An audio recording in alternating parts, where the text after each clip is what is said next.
Hey everyone, and welcome back. Today we're going to be um, looking into something pretty interesting: stablecoins.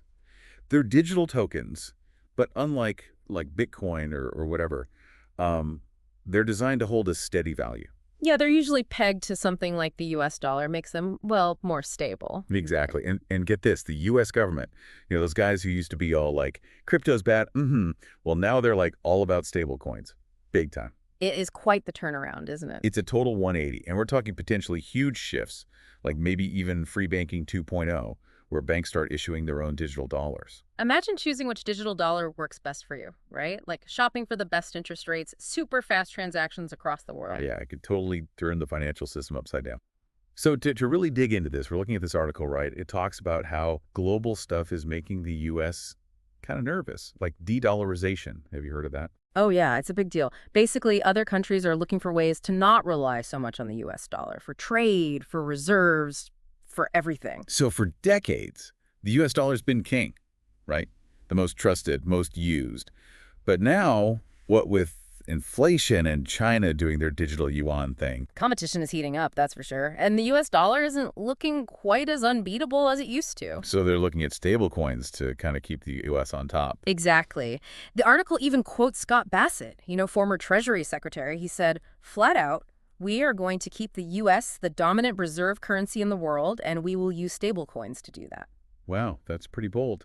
But how are they going to do that? Well, seems like they want to move stablecoins away from, the private companies that do it now and give control to, guess who? Banks. And Seriously. got it, banks. That feels a bit like, more centralization. Isn't that what a lot of crypto people are like trying to avoid? It's definitely a concern. Right now, it's mostly companies like Tether and Circle doing this stablecoin thing.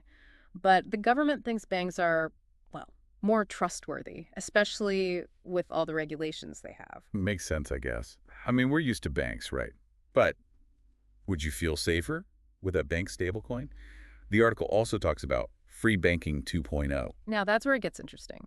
Imagine banks competing to offer the best stablecoin. Lowest fees, highest interest. You wouldn't be stuck with just one bank's offering. You can shop around for the best digital dollar. That is kind of cool. Right. It could be a wild west of digital dollars, with banks all vying for your business. Exciting times. Sounds like it.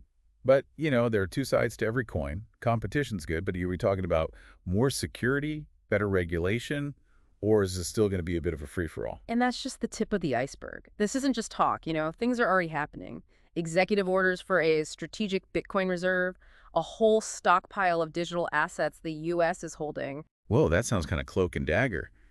But it shows they're serious about this stuff. Oh, yeah, absolutely. And then there's all the laws they're working on, like the Stable Act, which basically says every single stable coin out there gotta be backed one-to-one with U.S. treasuries or good old-fashioned cash. Sounds familiar, right? Yeah. It's how banks work now, holding reserves to back the money we deposit. So they're trying to apply that same principle to stable coins. Exactly. Bring that same level of stability and security to the digital world.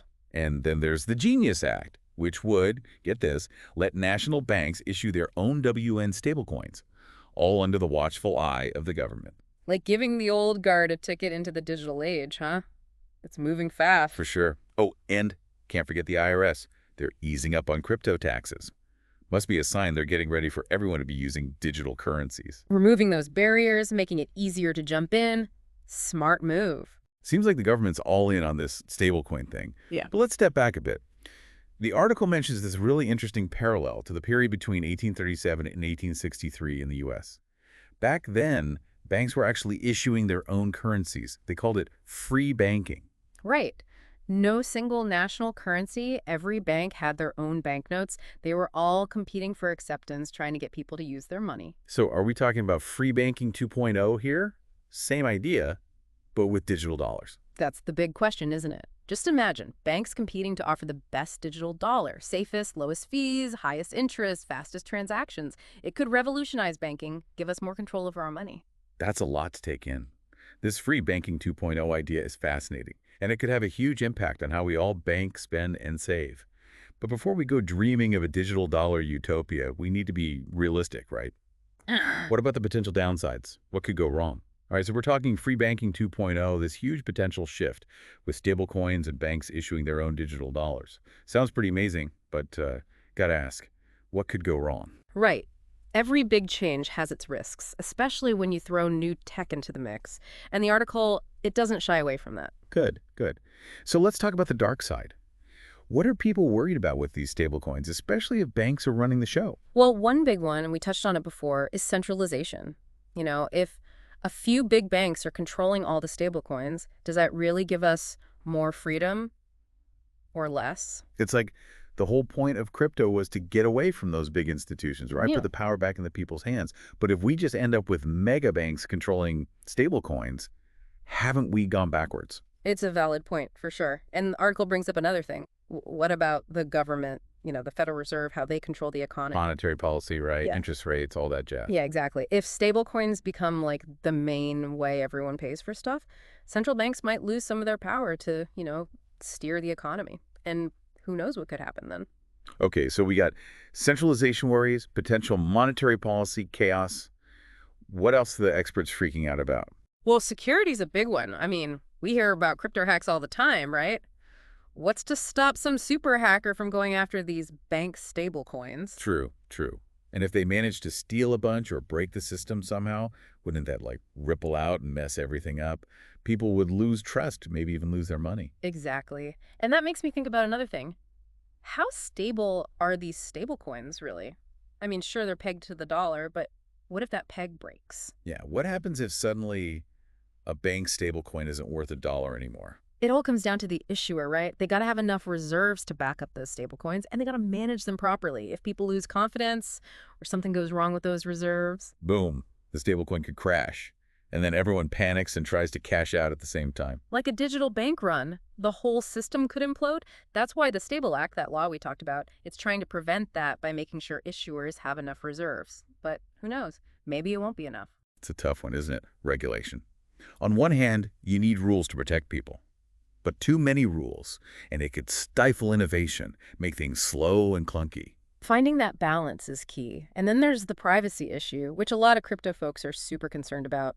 Stablecoins can offer some anonymity, but the blockchain, it's all about tracking transactions, right? Yeah, and lots of people are already worried about governments and companies knowing too much about their finances. Would stablecoins make that even worse? It's possible. It's one of those trade-offs we got to think about with this whole digital finance thing. Like, are the benefits, the low fees, the fast transactions worth giving up some of our privacy? It's a tough question. No easy answers, that's for sure. Yeah. But, even with all these concerns, the article is still pretty optimistic about stablecoins. They say it could revolutionize the system, make things better for everyone. Are they being realistic? Or are they just trying to sell us something? I think it's both. Stablecoins, they really could make finance more efficient, more accessible for everyone, but we can't ignore the risks, right? We got to be smart about this. Make sure this tech benefits everybody, not just a select few. Couldn't have said it better myself. It's not just about shiny new tech. It's about making sure it works for us, for the people. Okay, so we've talked about all the things that could go wrong, the potential pitfalls of stablecoins, but the article also makes this big claim that this stablecoin push could actually make the US dollar stronger globally. Right. And that seems kind of counterintuitive, right? Especially with all this talk about de-dollarization, like the dollar's losing its grip on the world. But they make a pretty interesting case for how stablecoins could actually help the dollar stay on top. Okay, I'm hooked. How does that even work? How can digital dollars somehow boost the power of the actual dollar? It's like a paradox. Guess we'll have to unravel that mystery in the final part of our deep dive. Okay, so we're back, and we're ready to tackle this whole stablecoins make the dollar stronger thing. It's a bit of a mind bender, right? It is, especially with all the de-dollarization talk, other countries and currencies challenging the U.S. dollar's dominance. But this article, it actually lays out a pretty convincing argument for how stablecoins could benefit the dollar. Right. I'm all ears. Lay it on me. How could stablecoins, which are basically just digital versions of the dollar, make the real dollar more powerful globally? Well, think about it. If stablecoins pegged to the U.S. dollar, become really popular all over the world, it kind of reinforces how stable and reliable the dollar is. Like a vote of confidence almost. Exactly. People in countries with shaky currencies might choose to hold dollar-backed stablecoins, for safety. Businesses might prefer them for international transactions. It's all about keeping the dollar relevant in this digital age. So even if they're not official U.S. currency, the more people use and trust these digital dollars, the better it is for the actual dollar. Precisely. It's like if everyone's using these dollar pig stablecoins, it just strengthens the idea that the US dollar is a safe and reliable store of value. Makes sense. And the article also mentions that countries with, well, not so great economies might actually start using digital dollars instead of their own currencies, if theirs are super unstable. Right. Like imagine you're in a country with crazy inflation, your local currency is losing value every day. A stablecoin pegged to the dollar would be way more appealing. It'd be like a financial life raft in a sea of economic chaos. Yeah. But thinking bigger picture, wouldn't this give the U.S. a major advantage on the global stage? Oh, absolutely. If dollar-pegged stablecoins become the go-to digital currency, the U.S. is in the driver's seat. They're setting the rules, shaping the whole global financial system as it goes digital. It's a power move for sure. Yeah. But didn't we talk about the downsides of stablecoins too? Like, what if this just leads to more centralization with the U.S. calling all the shots? Yeah, that's the tightrope walk, right? The article acknowledges that. There's a chance this could make things even more centralized, but it depends on how it's done. If they focus on transparency, accountability, there's a chance to create a system that's actually more open, more inclusive. It's a balancing act. Lots to consider, for sure. Stablecoins, they can make things faster, cheaper, give more people access to financial services. That's exciting. But we have to be careful, right? Make sure it doesn't just reinforce the same old power imbalances. You got it.